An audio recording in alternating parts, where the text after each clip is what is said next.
বোনদের প্রতি বছর জন্মদিন হয়, আমার কেন হয় না? চোদনাটা জন্মের ঠিক নেই, তাই তো জন্মদিন হয় না। চোরের বাচ্চা, বাড়ির আর কোনোদিনই যদি আরেকবার ভেঙেছিস তো সেটা আমি কেমন ভাঙি দেখ। ভুদা, তোমরা যদি কালকে আমার জন্মদিন না করো আমি আরো দিনই ভাঙবো বলে দিচ্ছি। ভুদা, আমার স্কুলে সব বন্ধুদের প্রতি বছর জন্মদিন হয়, আমার হয় না, আমার কালকে করতে হবে। বাড়া, কালকে আমার জন্মদিন, আমি কিন্তু জানি না। আমি কেক কাটবো, আমার বন্ধুদের নিমন্ত্রণ করে খাওয়াবো বলে দিচ্ছি। এই কে কি হয়েছে? চোদনা, কেক কাটবি, বন্ধুদের নিমন্ত্রণ করে খাবি, তার টাকা কি চুদি আসবে নাকি? এই কি হয়েছে না? সকাল সকাল তো খেঁচাখেচি কিসের? এই কি হয়েছে নাকি? হ্যাঁ, এটা কি বাড়ি না মাছের বাজার? এই চোদনা হরি, তোদের জন্য কিন্তু শান্তিতে বাড়িতে থাকতে পারবো না নাকি? দাদু, আমি কিন্তু পরিষ্কার বলে দিচ্ছি, কালকে আমার জন্মদিন, এই বাড়িতে কিন্তু আমার জন্মদিন করতে হবে। কি জন্মদিন? ওইসব জন্মদিন করতে হবে না।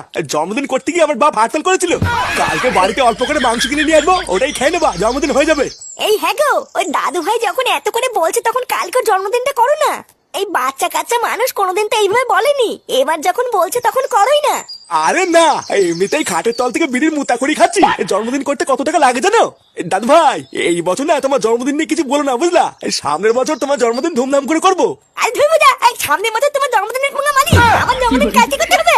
মানে কালকে যদি তোমরা আমার জন্মদিন না কাটো আমি কিন্তু ভুদাই বাড়ি থেকে চলে যাবো বলে দিচ্ছি। এই শান্তির ছেলেতে কি বলে? তুই থাম। আচ্ছা দাদু ভাই, এই কালকে তোমার জন্মদিন আমি করতে পারি, কিন্তু ছোট করে করবো, হবে তো? হবে তো। আচ্ছা ঠিক আছে, যাও, তোমার জন্মদিন কালকেই হবে। দাদু, দাদু থ্যাংক ইউ।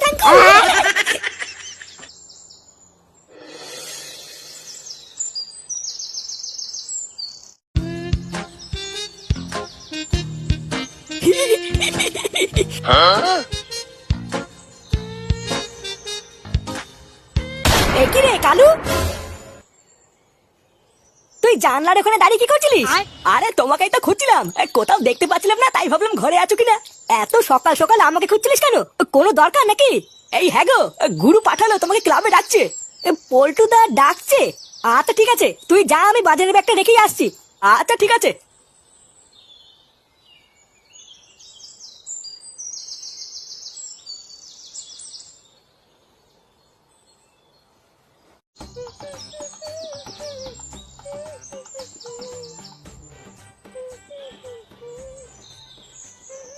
এই গিন্নি, আমি বাজার থেকে চলে এসেছি। আজকে এত তাড়াতাড়ি চলে আসলে যে? এ কি গো, তুমি কি করছো? ও মা, কি আবার করবো, স্নান করে আসলাম, শাড়ি পরবো না। শাড়ি পরবো মানে?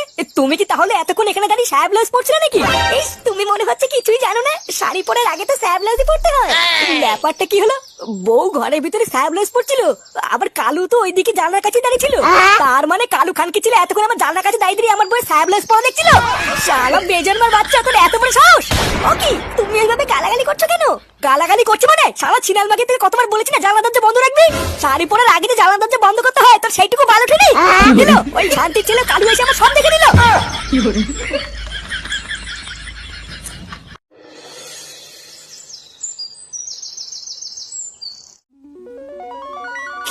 অনেক দিন ধরে ভাবছিলাম জানো, তোমাকে একটা কথা বলবো, কিন্তু লজ্জায় না বলতেই পারিনি।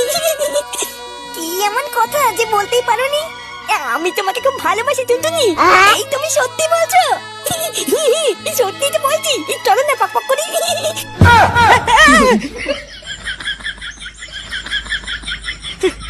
বাড়া, এটা স্বপ্ন ছিল? শালা সেগো মাইটা দেখছি স্বপ্নের ভিতরে শান্তি দেবে না। কালকে তাহলে সবাই মিলে চলে যাবা কিন্তু, হ্যাঁ? আর যাওয়ার সময় কিন্তু টুনটুনিকেও সাথে করে নিয়ে যাবা। আচ্ছা ঠিক আছে, যাবো। এই কে রে বড়া?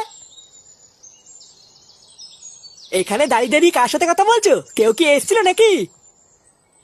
হ্যাঁ গো, ফুটো ঠাকুর